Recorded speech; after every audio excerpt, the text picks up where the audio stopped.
네, 글로벌 뉴스와 함께하는 외신 인사이드입니다.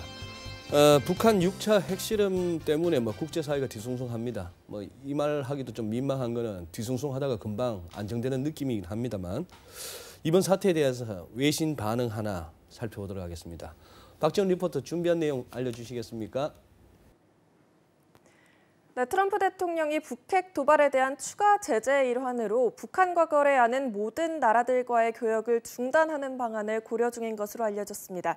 하지만 미국의 이러한 전면적인 무역 전쟁은 현실적으로는 불가능할 것이며 엄포에 그칠 것이라는 전망도 많은데요. 먼저 관련 내용 CNBC의 기사로 확인해 보시죠.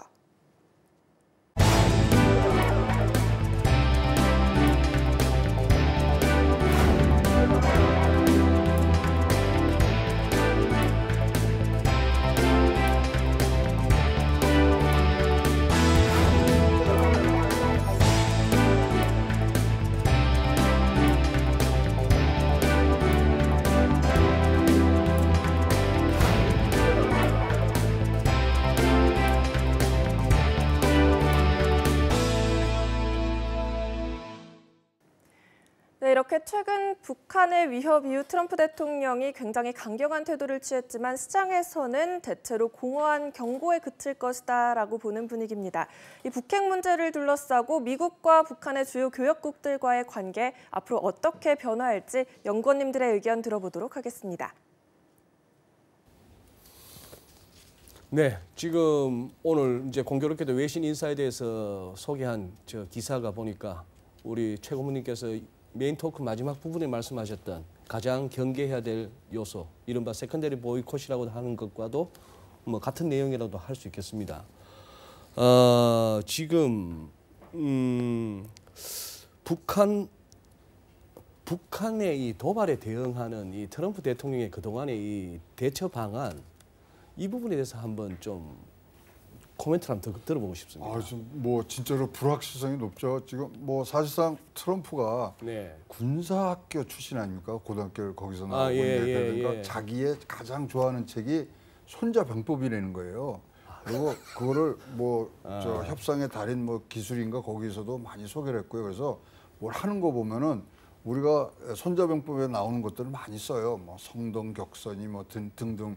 이번에 뜬금없이 한미 FTA 얘기를 했잖아요. 그것도 다 안보하고 경제를 묶어서 지금 하는 등 아무런 상관없는 거 이렇게 갖다 쓰고. 그걸 휴스턴에 물 난리 난 데 가가지고. 그러니까요. 워싱턴 포스트 기자가 그거 시켜서 한 것 같아요. 그 뜬금없이 질문하게 만들고 거기다 대놓고 등등. 그러니까 이 트럼프의 어떤 이 협상의 기술이라는 거는 다른 쪽에 소위 말하는 관심을 몰게 하고 자기가 취할 거는 취하는 부분이 많거든요. 그래서 진짜로 우리가 일관되고 전체 미국뿐만 아니라 한국 그리고 전 세계 평화를 위해서 과거 지내왔던 미국의 그런 외교 색깔 이런 것들하고는 완전히 다른 부분이 있기 때문에 좀 어떻게 대응해야 되는지 잘 모르겠습니다. 특히 이제 점쟁에 대한 옵션은 이제 안 한다 이렇게 지금 또 얘기를 했단 말입니다. 그러면 전쟁이라든가 대북 제재 어떻게 가든 등등등에 대해서 진짜로 우리가 어떤 준비를 해야 되는지가 모르는 상태.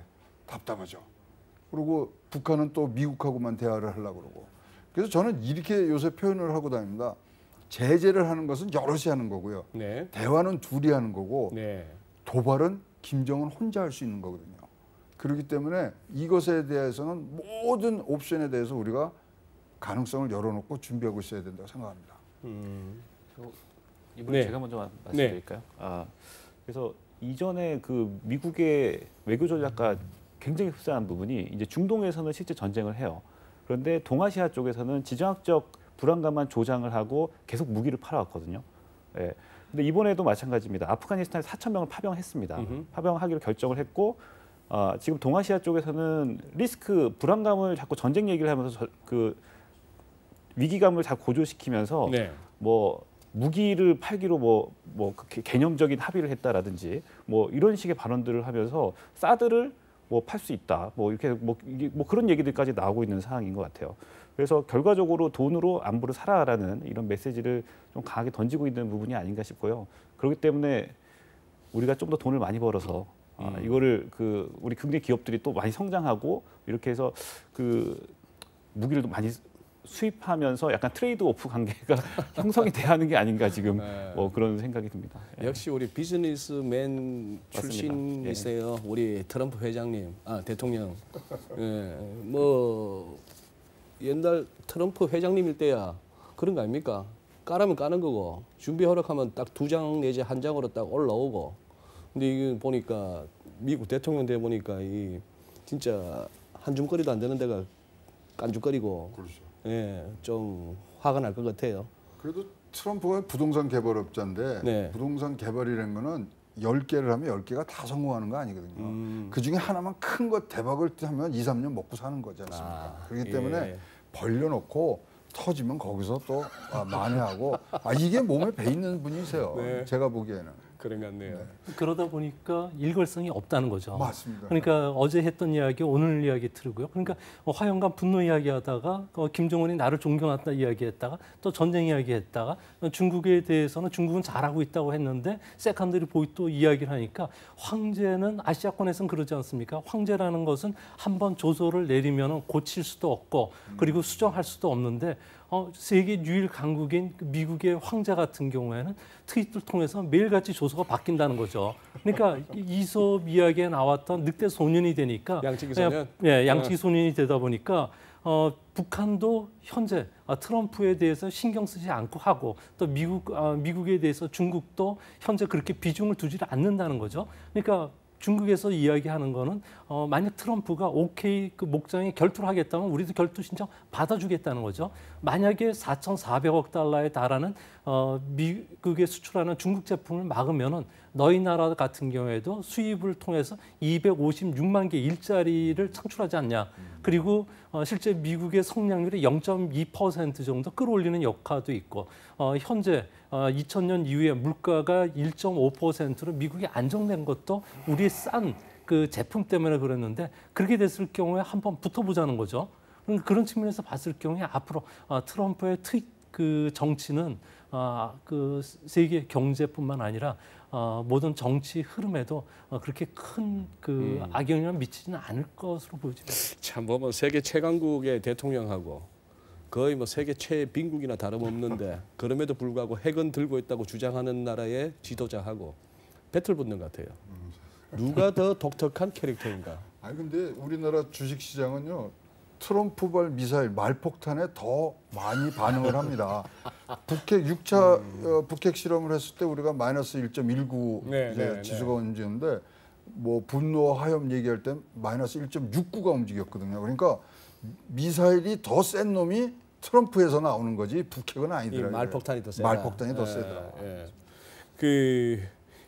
이것도 방송이라서 참 말을 조심하게 되네요. 독특한 캐릭터. 이거 진짜 팟캐스트만 되더라도 전 준비한 다른 멘트가 있는데 넘어가겠습니다. 저기 소장님, 그러면 아까 우리 박지원 리포터가 소개했던 그 기사에 한번 집중해가지고 트럼프가 소위 말하는 저 이른바 그건데요.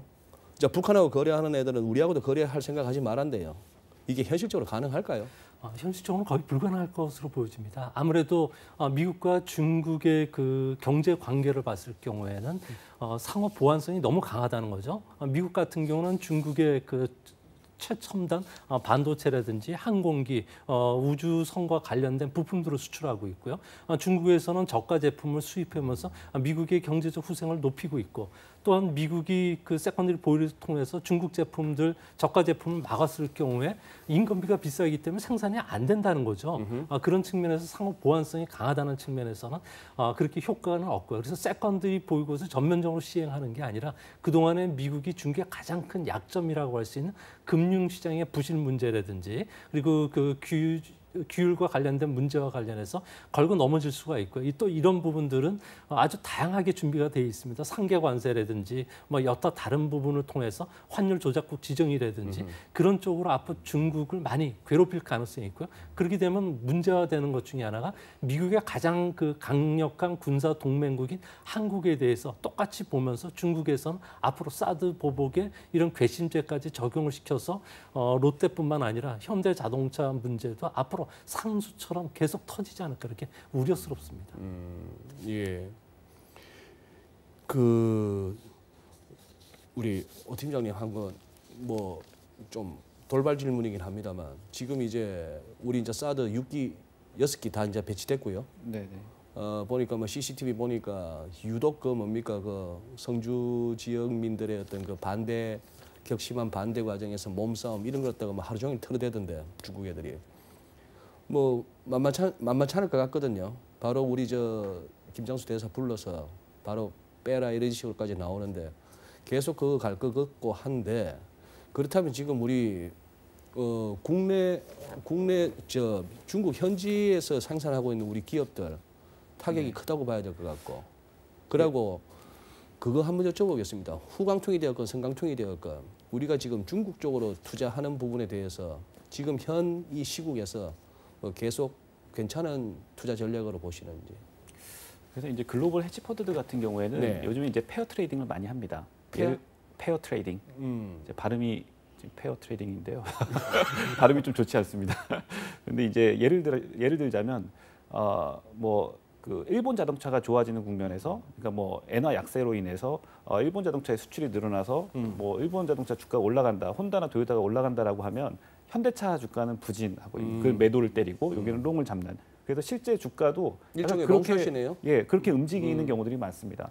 근데 이제 중국 경제가 성장하면서 이제 우리와 겹치는 부분들이 많이 생겼고요. 그래서 일종의 페어를 잡게 되는 경우 산업들도 일부 생겨나게 되는 것 같아요. 이 자동차 같은 경우 보면은 뭐 베이징 자동차라든지 상하이 자동차 뭐 보면은 시가총액이 몇 년 전에 비해서 많이 높아졌습니다. 그래서 이제 거의 현대차를 거의 능가하는 경우들도 많이 생겼고요. 다른 그 뭐 롯데마트 같은 경우라든지 뭐 이런 경우는 뭐 좀 드문다 하더라도 뭐 화장품 업체들도 많이 좀 경쟁력을 갖고 있는 부분들이 아닌가 생각이 됩니다. 그래서 우리와 경쟁을 가지고 있는 경쟁 업종들이 상당히 많이 늘어나고 있고 이러한 부분들이 후광통이나 성광통을 통해서 우리나라뿐만 아니라 글로벌 투자자들이 이걸 통해서 활용할 수 있는 여지가 있지 않나라는 생각이 듭니다. 지금 가장 걱정이 되는 거는 10월 10일로 만료가 되는 한국과 중국 간의 통화 수화프입니다. 예. 지금 말씀하신 이런 내용들이요, 우리가 사드 보복이라는 것들이 다 법태들이 내에서 하는 겁니다. 법에 저촉이 되는 게 없어요. 가서 네, 무슨 네, 뭐 네. 물질 검사를 한다든가 위생 검사를 한다든가 모든 게 법태들이 하는데 만약에 통화 수화프를 안 하면은 이것이야말로 중국 정부 차원에서의 최초의 공식적인 제재가 되는 거거든요. 우리 한국에 대한 네, 안가품이죠. 그렇습니다. 우리 저 일본하고 2015년도에도 통화 수화프 연장하려고 그러다가 위안부 문제 때문에 치사하게 거기서 안 했지 않습니까? 같은 현상이 분명히 일어날 개연성도 있습니다. 물론 우리가 지금 외환보유가 4,900억 달러 있고 우리나라 적정 외환보유가 3,100에서 3,600 정도니까 분명히 우리는 여유는 있습니다만은 이제 중국이라는 데가 이제 통화 수화프를 통해서 우리가 같이 아시아 영내의 그런 통화 안정화를 가고 있는 부분에서 이제 드디어 보복이라는 게 공식화돼서 나올 수 있는 개연성이 있는 부분, 그것이 지금 중국과의 지금 이 큰 그림에서는 걱정이 제일. 근데 고문님 말씀하신 그 통화 수합이라 해봐야 그거 아닙니까? 우리 원화 끼고 위안 쓰는 거 아닙니까? 그렇죠. 원화대 위안하죠. 원화대 위안이. 뭐 둘 다 국제화는 아직 요원한 뭐 차라리 위안이 빠르면 더 빠를 수가 있겠는데, 아니 뭐 그 상징성은 있겠고 말씀하신 대로 어떤 법규 내에서의 제재, 규제, 그러니까 우리가 말도 못하고 당하는데, 그거는 이제 정부 대 정부로서 진짜 우리 빈정상에서 하는 것 같다고 보여주는 거 아니겠습니까? 그렇죠. 그렇다고 우리가 뭐 아쉬울 거 있습니까? 아쉬울 건 하나도 없지만 아쉬울 건 없는데 이제 공식적이 됐다는 거고요. 사실 통화 부분은 또 중국하고 한국하고 일본하고 같이 지금 치앙마이 이니셔티브에 들어가 있거든요. 네, 통화 네. 거기에. 그래서 뭐 아까 말씀드린 대로 우리가 외환 보유고는 충분하고요. 네. 그래서 그런 면으로는 뭐 큰 피해는 없습니다만은 공식적이라는 거에 이제 뭐 주안점을 둬서 볼 때는 뭐 진짜로 지금 벌써 이 사드 갖다 놓으니까 김장수 대사 초치해 갖고 예. 하는 거 이상의 어떤 제재들이 더 가해질 때 중국하고 25% 이상의 수입을 하고 있는 부분에서는 아픈 부분이 있지 않을까 그렇게 생각됩니다. 저는 막 우리 트 대통령님의 그동안 지켜본 그 퍼스널리티로 봐서 우리하고도 거래 못해. 이것도 얼마 안 가면 또 유야무야 이 FTA도 보십시오. 이거 며칠 만에 이거 그냥 없던 일이 돼버렸습니까? 그거보다 오히려 또 얼마 안 남은 시간에 좀 궁금했던 거 여쭤보겠습니다. 고분님께 여쭤보겠는데 처음에 트럼프 취임할 때 무슨 뭐 트럼프 대 푸틴의 뭐 브로맨스 해서고 난리 났지 않습니까? 뭐 그동안 이제 러시아 스캔들 때문에 잘못하면 뭐 탄핵까지 갈 정도까지 이르렀으니까 나하고 푸틴하고 별로 안 친해 하는 그런 어떤 이미지는 좀 만들어낼 필요는 있겠습니다만 지금 고모님 보시기에 지금 미국하고 중국은 좀 티격태격하는 것 같기도 하고 또 아주 음모론에 입각해서 또 이렇게 한번 그럴 듯 뭐 좀 표면만 보지 말자 한번 자꾸 이렇게 머리를 돌리다 보면 둘이 짜고 치는 것 같기도 하기도 한데 러시아하고 미국과의 지금 트럼프 취임 이후에 미국과 러시아는 여전히 주적입니까? 아니면 둘이 괜찮은 겁니까? 어떻게 보십니까? 지금 북핵 문제만 보고 그거만 네. 단순화시키면은 러시아는 말리는 신우이죠 지금 네. 제일 밉죠. 네. 왜냐하면 지금 가장 큰 제재 조치가 원유를 들어오고 나가고를 이제 제재하는 원유에 대한 제재인데 원유를 제재하는 순간 북한이 손 벌릴 때는 러시아밖에 없거든요. 그렇기 때문에 지금 저 러시아가 표면적으로는 그거 안 돼. 막 그러지만 거기도 화장실에 문 닫고는 웃고 있을 수가 있습니다. 그다음에 특히 지금 북한하고 중국 간의 그 원유 송유관이라는 거 있지 않습니까? 네. 그게 굉장히 낡았어요. 그래서 하루라도 이거를 작동을 안 하면요. 찌꺼기들이 너무 쌓여져 갖고 이걸 쓸 수가 없습니다. 그런 상태에서 만약에 어떤 제재가 온다 그러면 가장 이득을 얻을 거는 러시아입니다. 그렇기 때문에 지금 뭐 앞장서서 지금 말리는 듯 하지만 결국은 집에 갈 때 보따리 속에 가장 친정집 음식이 많을 사람은 러시아인 것 같아요. 그래서 그런 게임을 우리가 잘 읽어야 됩니다. 지금 푸틴 대통령 보세요.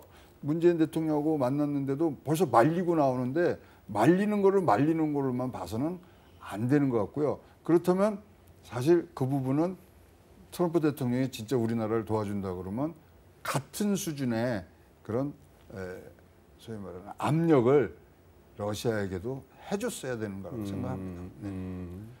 야 이번에 그래도 푸틴 대통령이 많이 봐줬더만요. 전에 메르켈하고 정상회담 4시간 지각, 아베하고 한 2시간 남짓 지각했는데 이번에 뭐 한 30 몇 분 정도라고. 34분 같은. 34분. 우리 청와대에서 자랑스럽게 또 이렇게 발표하시던데. 그것뿐만 아니라 네. 18세기 우리나라의 그 장군 검도 그 미국에서 장군? 예 그렇죠. 미국에서 그 사가지고 민간이 산 거를 정부가 인수를 받아서 이거를 그 요번에 선물로 줬다는 거는 상당히 좀 그 한편으로는 정치적인 면을 떠나서 경제적인 측면에서는 좀 가까워지자는 그런 신호로 보여집니다. 의외로 섬세합니다. 푸틴 대통령. 그러니까 러시아 사람들이 의외로 터프하면서도 씀씀이가 좀 큰 편이에요. 씀씀이가. 예. 또 가끔은 또 뭡니까 그 메르켈 총리 또 개 무서워하는 거 알고 지 키우는 왜 송아지만한 놈 있지 않습니까? 그 고모님 그거 보셨죠? 메르켈 덜덜덜 거의 뭐 오금이 저래가지고. 그러니까요. 그 신사가 할 일이 아니지 않습니까? 어렸을 때 그런 얘기, 뭐 어렸을 때뿐만 아니라 우리 저 옛날에 그런 얘기들이 많았다는 거 아닙니까? 미국 사람 믿지 말고 소련 사람한테 속지 말고 그런 게 굉장히 읽힙니다. 이번에 이 굉장히 진짜로 꽃놀이패를 잡은 건 러시아라고 생각해요. 러시아. 네. 그래서 지금 뭐 우리가 북방 경협에 대해서도 많은 신경을 쓰고 있지만 어떻게 하든지 우리도 뭐 소위 말하는 삼각 구조를 만들려고 그러면 우리도 러시아하고 손잡고 지금 뭐 속으로는 뭐 죽일 놈 살릴 놈 하지만 표면으로는 잡고 가야 됩니다. 예. 소련, 미국, 뭐 중국은 지금 이제 뭐 벌써 척이 졌지 않습니까? 예. 거기 지금 가서 이제 사이좋게 지내 이러면 잘 안 통할 거면 역시 외곽을 치는 우리가 또 손자병법은 몇 번 읽었지 않습니까? 트럼프 읽은 만큼은 읽었다고 생각을 합니다. 제가 아는 거는 뭐 잘 안 되면 톡해라. 36개. 예. 그러면은 남은 시간은 이렇게 한번 해보겠습니다. 오늘 이렇게 주간 전망대에 초대받아 오시면서 이 얘기는 해야겠다라고 생각하셨던 부분을 뭐 마무리해 주시고 그다음에 요 얘기는 꼭 한번 너무 이 북핵 리스크와 관련해서 저도 그렇고 너무 우리 전반적인 국내 분위기가 너무 갑자기 안일해진 것 아닌가 하는 저는 약간의 뭐 우려는 없지 않아 있습니다. 북핵 리스크 관련한 재료 앞으로 어떻게 봐줘야 되는가 하는 거 하고 오늘 이 외신 인사이드 관련한 아니면 현 전반적인 관련해서 한 1, 2분씩만 우리 오 팀장님부터. 네. 일단 북한 리스크 8월부터 시작이 됐습니다. 네. 처음 시작했을 때 어땠냐면은 증시는 학습 효과가 있기 때문에 내성을 가지고 있다. 그래서 실제 별로 안 움직이다가 이제 그 트럼프 대통령의 입에서 뭐 험한 말이 나오면서 이제 시장이 반응하기 시작했고요. 이후 좀 안정을 찾는가 싶었는데 다시 또 미사일이 공해상으로 발사가 됐고 이제 최근에는 6차 핵실험까지. 그래서 어떻게 보면은 우리가 예상치 못했던 핵실험이 주말 동안 있었고요. 그게 이제 시장이 어떻게 보면은 이제 그 지정학적 텐션, 그 긴장감이 최고조에 달한 시점은 약간 좀 지나가고 있는 것이 아닌가 생각을 합니다. 그래서 뭐 이 9월 국가 창립일 이후에 다시 또 10월 10일. 예, 10월 10일까지 추가적인 뭐 그 어떤 미사일 도발이 있을 수는 있겠지만 이미 약간 좀 그 긴장감은 최고조를 지나가고 있는 국면이 아닐까 생각이 되고요.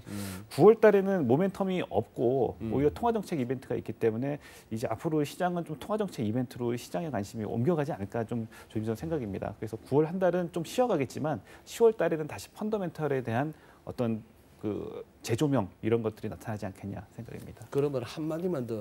요새 월가에서는 굉장히 그 어떤 좀 뭐랄까요. 증시 조정을 갖다가 전망하는 이른바 곰들의 리포트나 그게 보도가 많은데 이 곰들도 지금 이미 수북이 꽤나 높은 산을 이루고 있는 이 곰들의 시체에 또 한 번 더 올라가야 될 것 같습니다. 그래서 이게 그 뭐 짐 로저스는 뭐 그 비즈니스 인사이더를 통해서 뭐 네. 우리는 생애 그 최악의 어떤 그 벼랑 끝에 서 있다 뭐 이런 그 인터뷰를 하기도 하고 했더라고요. 네. 그래서 이게 실제로도 약간 그렇게 그 비관적으로 보시는 분들이 상당히 좀 많이 있는 상황입니다. 왜냐하면은 경기 펀더멘털에 비해서 주가가 너무 많이 오른 게 아니냐. 일단 양적 완화로 해서 이 유동성 파티를 너무 많이 벌였던 게 아니냐라는 좀 주장들이 제기되고 있는 게 사실이고요. 그런데 이제 2008년과는 상황이 좀 다르다라는 생각이 듭니다. 양적 완화를 통해서 자산이 풀렸고 달러가 풀렸고 유동성이 풀렸는데 자산 가격 거품이 안 낀 데는 없어요, 실은. 저는 그 부분에 대해서 인정하는데 경기가 회복되는, 그러니까 수요가 부족하기 때문에 경기가 회복되기 위해서 어느 정도의 윤활유 역할 정도를 하는 이런 거품이라고 한다면은 좋은 거품이다. 하지만 2008년과 같이 바로 그 어떤 주체할 수 없는 그 레버리지에 의해서 이루어진 거품은 문제가 있다. 근데 지금이 그때 거품이냐라는 부분에 있어서 저는 약간 생각이 다릅니다. 저는 약간 좀 건전한 거품이 아닐까 생각이 되는 거고요. 아직까지 시장은 좀 더 지켜봐도 된다. 네, 2008년과의 어떤 차이. 예, 소장님. 조금 네. 저기 그 오 팀장 이야기를 좀 받아가지고 저도 네. 좀 하고 싶은데요. 벨은 천장에서 울리지를 않습니다. 정점에서 울리지는 않습니다. 그러니까 버블 신호는 계속 나오더라도 그 타이밍을 알려주지 않는데요. 현재 그 비트코인과 관련해서는 시가총액이 800억 달러 정도. 그러니까 올해 들어와서만 5배 정도 상승을 했습니다. 뭐 그러다 보니까 뭐 그 IT 거품처럼 1조 5천억 달러 텔레콤이 그 붕괴되면서 이런 그 IT 거품이 그 터졌다고 하는 거에 비해서는 적지 않느냐 그러는데 비트코인과 관련된 합성 그 상품들이 많이 구성이 되고 있거든요. 그래서 이런 것까지 터지면 서브프라임급 위기도 갖고 올 수가 있기 때문에 이 부분을 조심해야 되겠고요. 또한 중국과 관련해서는 아무래도 중국은 핵심적인 이익이라는 게 있습니다. 소위 해서 미국과 장기적으로 언젠간 붙을 수 있기 때문에 그 미국의 포위 전략과 관련해서 자신들을 지켜야 되겠다는 원칙이 있습니다. 이거는 사드를 배치했다는 거는 핵심적 이익에 반하는 거기 때문에 앞으로 우리나라의 그 통화 스와프뿐만 아니라 우리나라 가공기업에 대한 규제뿐만 아니라 각종 그 눈에 보이지 않는 비관세 장벽도 계속 높여갈 수밖에 없기 때문에 앞으로 우리가 투자할 때 그리고 또 그 중국에 관련된 비즈니스 할 때 상당히 좀 주목해서 보셔야 되지 않을까 생각이 됩니다. 네. 저는 이렇게 이제 우리가 방송 준비하면서 대본을 보내주시는데 대본 보면 뭐 그렇게 놀라지 않는데 오늘 놀라운 질문이 하나 있었습니다. 이렇게 북한이 매일 수십억 달러, 뭐 수십억이 들어가는 미사일을 쏘는데 북한 경제는 어떤 상황인가요?라는 질문이 있었는데요. 진짜로 제가 오후 내내 북한 경제에 대한 이 자료를 모으려고 굉장히 열심히 찾아봤는데 못 찾겠더라고요. 그만큼 우리가 북한에 대해서 모른다는 그런 상황으로 저는 판단했고요. 굉장히 답답하더라고요. 진짜로 먹고 살만한가? 매일 저렇게 수십억씩 써도 살만하니까 저런 거겠지. 한 발에 수십억 달러인데. 저기 맨날 우리 그 고난의 주간을 끝나고 나서 배 꽂고 있다고 생각했는데 그게 아니고 북한을 우리가 너무나 모르는구나. 네. 너무 자료가 없구나. 네. 지난해 3.9% 경제 성장률 했다는 거 2시간 만에 찾아냈어요. 그거 외에는 전혀 없더라고요. 그래서 야, 우리가 북한에 지금 대응을 하고 북핵의 얘기를 하는데 북한을 너무 모른다. 진짜 우리가 좀 공부해야 되고 좀 더 많은 정보를 가지고 많은 사람들이 좋은 지혜를 낼 수 있는 그러한 토대 없이 우리가 그냥 너무 일방적으로 지금 비난하는 거 아니냐. 이런 생각도 오늘 들었습니다. 네, 알겠습니다. 예, 아유, 뭐 정해진 시간에 마쳐야 되니까 그거 하고 정말 우리 세 분 뭐 밤을 새워도 이렇게 새실 분들이라는 그런 또 느낌을 갖게 됩니다. 외신 인사이더 우리 박지원 리포터께서 준비해 주신 기사 아까 내용은 우리 소개 받으셨고 워낙에 도널드 트럼프라고 하는 독특한 대통령이기 때문에 왠지 그분의 말이라서 그런지 그다지 뭐 깊이 다루고 싶은 마음이 없습니다. 트럼프의 사람들이라고 해서 뭔가 원고를 준비하다가 결국 찢어버렸습니다.